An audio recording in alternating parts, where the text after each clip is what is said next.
So, recently, FOGSI, that is Federation of Obstetric and Gynecology Society of India, has updated their PIH guidelines, and it's extremely important for all the INI set, NEET PG and FMG giving bachas.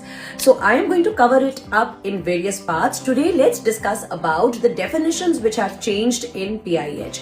Till now, we were studying that PIH is increase in BP which is happening after 20 weeks of pregnancy, and BP comes back to normal within 12 weeks of delivery. This definition has changed. Now they are saying that PIH is any BP which is increasing after 20 weeks of pregnancy and BP comes back to normal within 6 weeks of delivery. You all know PIH can be classified as gestational hypertension or it can be classified as preeclampsia. Then two more definitions which they have added are masked hypertension and white coat hypertension. What is white coat hypertension? It is if BP is more than equal to 140/90 in hospital settings, but BP is less than 135/85 at home settings or in ambulatory settings. The exact opposite is masked hypertension. Masked hypertension is when BP is less than 140/90 in a hospital setting, but more than 135/85 at home settings or in ambulatory settings.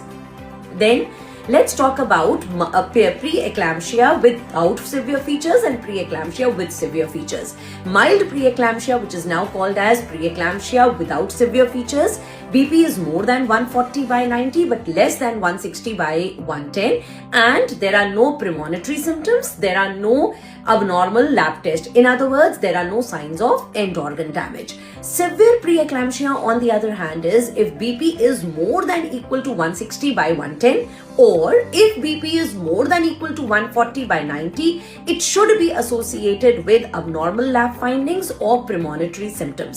What abnormal lab findings are included over here? 4 abnormal lab findings.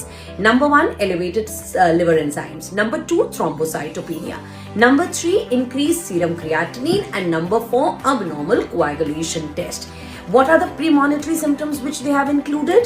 Number 1, headache. Number 2, severe vomiting.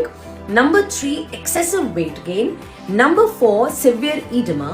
Number 5, epigastric pain. And number 6, visual disturbances. Then there is a definition given for postpartum hypertension, which is when the BP is increased after delivery. It could be de novo or it could be a continuation of the hypertensive disorder of pregnancy.